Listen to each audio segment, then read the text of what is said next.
A single object shows up in the hands of divine beings separated by 3,000 years and 2 oceans. It is cut into the stone walls of a king's palace in Iraq. It is scratched onto a pillar in Turkey that predates the invention of farming. And it is carved into a monument in the jungles of Mexico, held by a man sitting inside the open jaws of a serpent. Nobody who carved these images ever met anyone who carved the others. And yet the shape in their hands is unmistakably the same one, a square container topped with a stiff, arching handle, held exactly the way you would carry a bag today. People online call it the handbag of the gods, and for years it has been treated as proof of something enormous, a forgotten global civilization, or visitors who came from somewhere beyond this planet. Before this video goes any further, here is the twist that changes everything you are about to watch. No one has ever pulled a real handbag like this out of the ground. There is no object you could set on a table. There are only carvings. So when you hear that scientists opened this ancient bag, understand what actually happened. They didn't open anything physical. They read what the people who carved it already told us it was. And that answer turns out to be stranger, older, and far more human than the story that goes viral. Start in the place where the object is easiest to see clearly, because clarity is where any honest investigation has to begin. Almost 3,000 years ago, on the banks of the Tigris River, in what is now northern Iraq, stood a city the Assyrians called Kalhu. Its modern name is Nimrud, and it was the capital of one of the most powerful empires the ancient Near East ever produced. At the center of that city rose the palace of King Ashurnasirpal II, who ruled from roughly 883 to 859 BCE. He was a general who conquered relentlessly, and a builder who wanted every visitor to feel small the moment they stepped through his gates. The walls of his throne room were lined with towering slabs of pale gypsum, carved in relief and originally painted in colors that have long since faded away. These were not decorations in any casual sense. They were propaganda in stone, aimed squarely at the ambassadors, tribute bearers, and nervous local governors who were marched down that hallway to kneel before the king. Among the carved figures lining that hallway, one type repeats again and again, spaced like a drumbeat down the length of the room. These beings have the muscular bodies of powerful men, wrapped in fringed robes and heavy bracelets, but massive feathered wings rise from their backs. Some wear the heads of men topped with horned crowns, the ancient symbol of divine status. Others wear the heads of eagles, with hooked beaks and wide, fixed eyes. In Mesopotamian tradition these beings were called Apkallu, legendary sages from the age before a great flood, said to have handed down the arts of civilization to early humanity. On the palace walls, they were guardians, spiritual sentries meant to purify the room and keep evil away from the king seated at its heart. And in the left hand of many of these winged figures hangs the object everyone online is fixated on, a container with a squared body and a rigid handle arching over the top, held with the casual ease of something carried every day. It is easy to understand why a modern audience looks at that shape and sees a handbag. The proportions are tidy. The silhouette is clean. It genuinely does resemble something you could buy off a shelf today. And once the brain files an unfamiliar object under a familiar label, the questions practically write themselves. What was a divine being doing carrying luggage through a throne room, and what exactly was inside it? But that question only survives if you stop looking at the left hand. Look instead at what the same figure is doing with the right, because in relief after relief across those Assyrian walls, the right hand is never empty and never idle. It is raised, often toward a stylized tree made of interlaced branches that scholars call the sacred tree, and it holds something small, shaped a little like a pine cone or a closed bud. That object is not simply being held. It is being extended, aimed, used. And that gesture, the pairing of one hand holding a container, and the other hand reaching outward with a small tool, is the detail that quietly dismantles the entire mystery, though we'll come back to exactly how in a moment. Zoom out first, because the throne room at Nimrud was never just one carving. It was a corridor of them, repeated across dozens of panels, each guardian positioned with obvious intention. They were not scattered at random. They clustered at doorways, at thresholds, at the exact points where the Mesopotamian imagination believed danger and misfortune were most likely to slip in. They flanked the king's throne. They lined the path every visitor had to walk. Their placement was not artistic whimsy, it was a working system, a piece of architecture built to perform a function whether or not anyone happened to be standing in the room. The object in the left hand and the tool in the right hand were the instruments of that function, repeated so consistently, across so many separate carvings, made by different hands over years of construction, that the consistency itself tells you something. Ancient artisans did not spend that kind of care getting a minor decorative detail exactly right, over and over, unless the detail carried real weight. Now the story becomes genuinely strange, because this same silhouette does not stay confined to one palace, or even to Mesopotamia. Travel roughly 500 miles northwest into the hills of what is now southeastern Turkey, and you reach a site that has reshaped a large part of what archaeologists thought they understood about the beginnings of human civilization. Its name is Göbekli Tepe. The oldest structures there date to around 9,600 BCE, not 9,600 years ago, but that many years before the current era, meaning the site is well over 11,000 years old. It was raised by people with no cities, no writing, no metal tools, and quite possibly no agriculture yet. They dragged multi-ton limestone pillars into upright rings, and carved them with animals so lifelike they almost seemed to move. On one pillar, catalogued by researchers as Pillar 43 and often nicknamed the Vulture Stone, an intricate scene unfolds: vultures with wings spread wide, a scorpion with its tail curled, snakes, birds, and symbols still debated by specialists. Near the top of that pillar sit three small carved shapes in a row, each a squared body topped with a curved arch, a silhouette that looks, to modern eyes trained by that Assyrian relief, remarkably like the same object, carved roughly 7,000 years before Shurnaserpal was ever born. Sit with that number, because it is the real engine behind this entire mystery. 7,000 years separates Göbekli Tepe from the Assyrian palaces, a longer stretch of time than separates those Assyrian palaces from us today. When those Turkish pillars were being carved, Sumer did not yet exist as a civilization. The pyramids of Egypt were still 5,000 or 6,000 years in the future. There was no writing anywhere on earth, no road, no ship, no plausible channel through which an idea from that place could have reached forward across all that time to resurface in Iraq. And yet there they are, three-handled shapes staring out from the deep past. Faced with a gap like that, people tend to reach for one of two explanations. Either two unconnected groups of humans stumbled onto the same shape independently, or some thread of knowledge survived across that gap in a way we simply haven't found evidence of yet. It's in that uncomfortable space between coincidence and unexplained connection that the more dramatic theories take root. And the shape had one more journey left to make, because it turns up again on the other side of the planet entirely.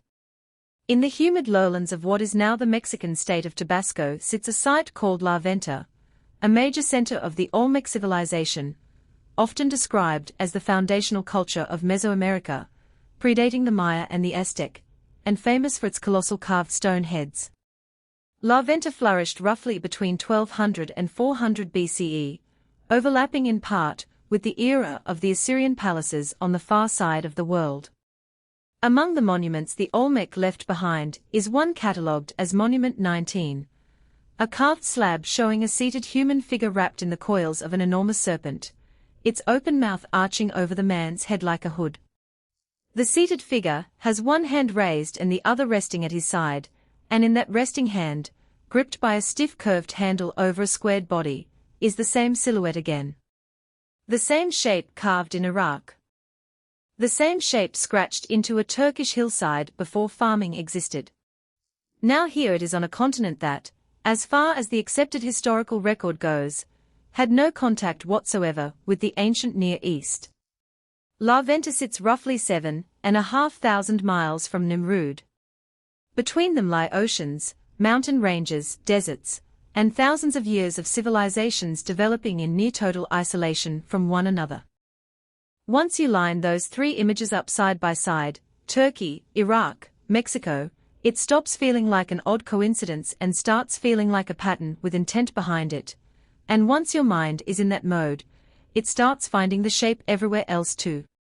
Some people point to Maori tradition in New Zealand, where the hero Tawaki is said to have ascended into the heavens and returned carrying 3 baskets of sacred knowledge, 3 vessels, echoing that row of 3 shapes on the Turkish pillar. Others point to ancient Egyptian hieroglyphs, where a small sign shaped like a squared box with a dome top is read by scholars as representing a shrine or dwelling place of a god. Still others point to painted tomb scenes where Egyptian deities hold small boxes, whose purpose is never spelled out in the accompanying text. Line all of this up, and the effect is dizzying, a pattern that stretches across 5 separate cultures, tied together by one recurring container, and one recurring association with gods, sacred knowledge, and the boundary between the human world and something greater. It is genuinely difficult, once you've seen the sequence laid out this way, to shake the feeling that something is going on.